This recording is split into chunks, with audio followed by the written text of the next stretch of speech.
Our gospel reading for this Sunday comes from the Gospel of Matthew, the 11th chapter, verses, two short ones, 28 through 30. And as the theme continues on this Sunday, I ask you to hear the word of the Lord. 11:28 begins, "Come to me, all you that are weary and are carrying heavy burdens, and I will give you rest. Take my yoke upon you and learn from me, for I am gentle and humble in heart, and you will find rest for your souls. For my yoke is easy, and my burden is light." Here ends the word of the Lord. Thanks be to God.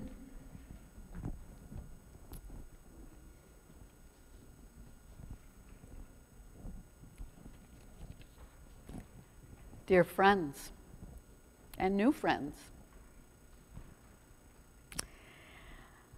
my sermon title, if you managed to glance in your bulletin, I guess was a personal statement. This morning's message, God wrote probably as much for me as any one of you. Sermon is titled, "Who, me? Rest?" Yeah, me and you. Rest. It's Labor Day weekend, and for most of us, it marks the end of the tourist season. That's good. Okay. Isn't that terrible? No, that's not all true. We love tourists. Well, except when we're driving behind them. But other than that, it's all good. They help us here. They cause us to prosper in our community. But it does get a little more hectic around this place in the summer, does it not? It also marks for us the end of our summer vacation, if we were on vacation. Some of us are permanently on vacation. Not mentioning any names. It also means back to school for students and teachers, the start of a new beginning. You know, and I taught in university for some 20 years. I never saw September as an ending of anything. I always saw September as a starting fresh of a renewal, and I was always pumped up because it was new students, new people, new lives, old colleagues, renewing relationships. Boy, there was nothing restful about that. It was like, let's go, you see. Which tells us that rest and work and play, as interwoven as all those things are very individual for people. Some people's rest is another person's work. So God wisely tells us, don't judge your life by anyone else but me. If we look back in Genesis, in the very first book of the Bible, I think we will agree that the template was laid down. According to the creation story, God worked 6 days, but even God, to model for us, took the seventh day as the Sabbath. The Sabbath, holy rest. And for many of us, Sunday is not the Sabbath. And you know what? That's fine. It's the concept that God said to you, work, yes, and work for me, and work hard and labor, but take a day or a time period. Maybe it's a half a day Maybe it's 3/4, maybe it's an hour some weeks. But take the time to enter into my Sabbath rest, my holy rest. Now, we live in a nanosecond world, do we not? And we don't want to miss any of what life has to offer us out there. Man, we might miss something. So, let us get busy and start working so that we can start resting. Whew. Where did you read that in that book? I think that's something that the human race has made up to fit into their nanosecond existence of not wanting to miss out on whatever God has in store. And we are all hoping it's all good stuff. Boy, some of us love to be overachievers. No hands. Not looking. You know who you are. Overachievers. God never asked you to be an overachiever. Newsflash. He said, do what you can. Do your best for me, and I will do the rest. Overachievers. How about just plain hurriers? I have to have instant breakfast because I can drink it. And I sometimes drink it when I'm driving to work. Okay? And then I have to hurry up because there's 3 meetings. And I'm not fully prepared for any one of the 3. So if I hurry up, I'll have a little bit more time. And somehow it ends up being 10:30 at night.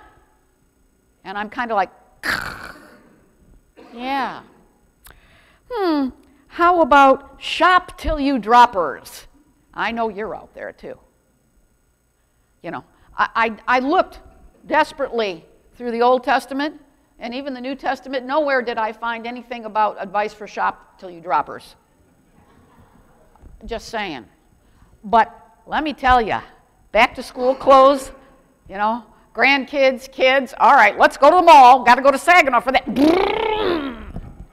Okay. I don't like that, Mom. Okay, next store. Okay. Well, what about me? I mean, I need to look for a pair of shoes. Man, that can be a mega trip. Yeah. Shop till you droppers. And we do all of those things until our own energy is depleted, and we drive home and we get out of the car and we carry the bags. And what do we want to do? I just want to sit down and rest. Yeah. And Jesus says, yes, even all of you who make poor choices about work and poor choices about play, come to me, and I will give you rest for your soul. And isn't that what we all need to strive for? I asked a colleague of my own this week. She works for hospice. And this particular hospice group works in 48-hour segments. 48 hours, and then they're off for 4, and then they come on.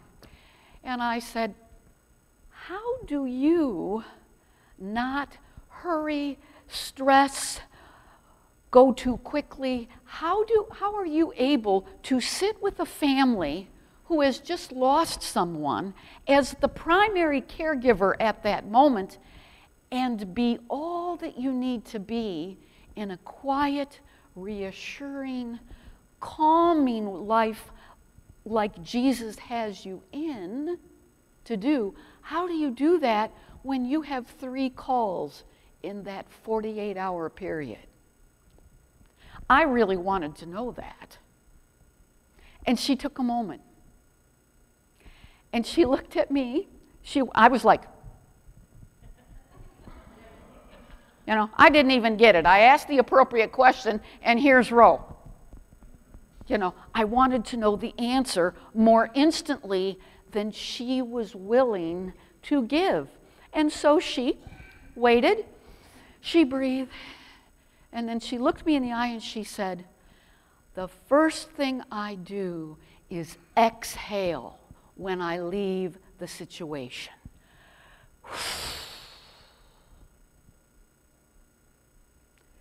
And then I breathe in the car and exhale again. And the peace and the energy of Jesus is able to fill me up so I can move on to the next family with not my energy, but the energy of God. And I step out of the car and my gait quickens and I can grab the hand and say, "Oh, I am so sorry, but I am so glad to be here with you." And she said, "That's how I refill and have energy to last me for all the work that God has for me that day." And I went, "Oh, if only we and I would get that." I think that is really sage advice. She said, I want to read this quote, "It's like a photosynthesis for my soul." Think about that. I can exhale the carbons and the toxins that I have gathered in, and I can inhale spiritual oxygen. Learn from my friend this day, friends.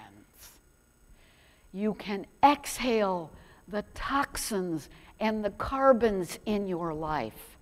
And yes, if you are still, you can inhale spiritual oxygen. Jesus understood this need. He knew the importance of rest because it came from his own work here. People were often crowding around, asking, needing, pleading, and he never turned them away.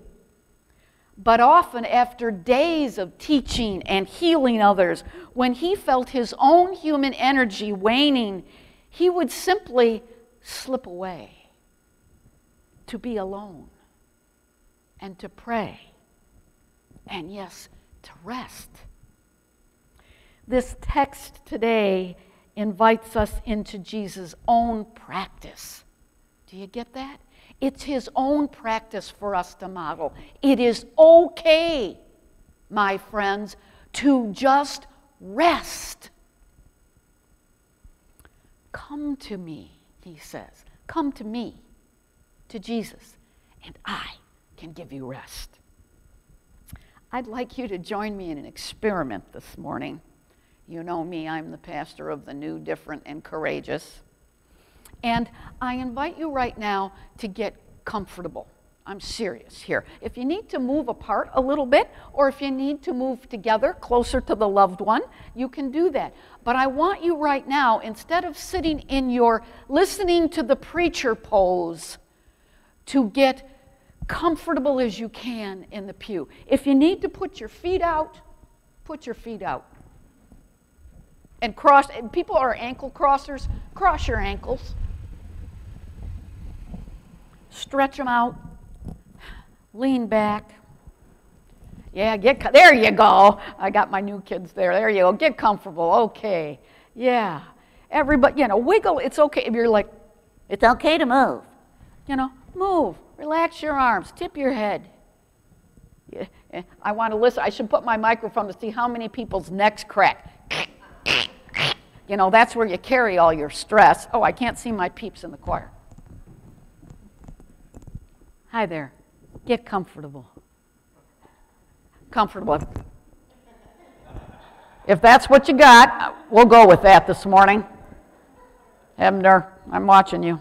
Okay, yeah, okay. Yeah, okay. And what I want you to do is I want you to breathe. If you don't, we'll have to do CPR on the whole church. So I would like you to inhale and blow it out. As long as you can. Let's do that one more time. And we're going to do it once more. And as you exhale, remember the words of my friend. You are going to let go of all of the carbon of your week, of all of the toxins in your brain that you have gathered this week, because you are about to commune and rest in your Savior. And Margie's going to start to play some encouragement for us. And we are going to inhale and take our time blowing it out. And you're just going to close your eyes and you are going to rest in Jesus. Here we go. Enjoy. And blow it out. Let it go.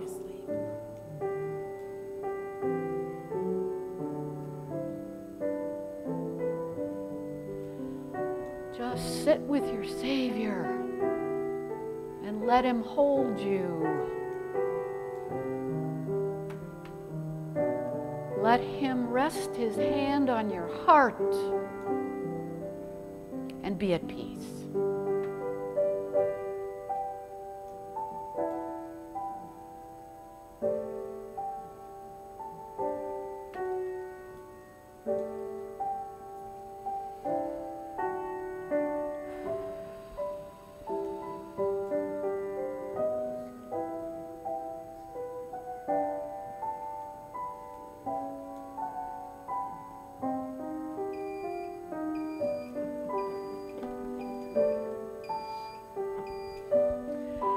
Slowly open your eyes and look around at this beautiful stained glass.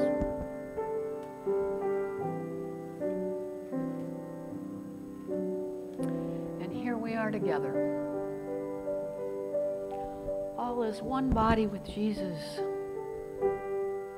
And there's something about the peace that can happen, not just in this place, but in your classroom, in the midst of chaos and worry,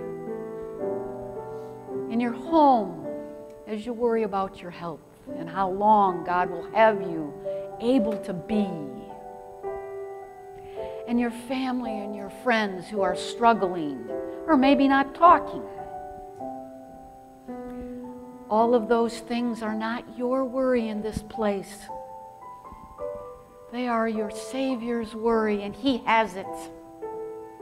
And He says, take my yoke and walk with me, because my burden is easy and my yoke is light.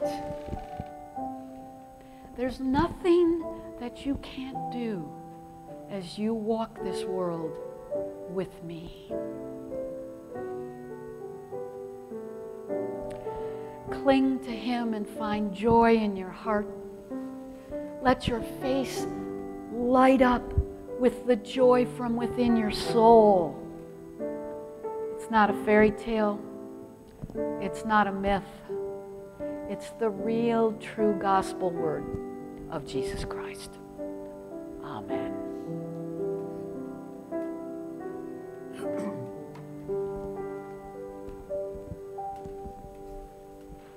May you look at your work and your labor so differently while you are yoked in step with Him.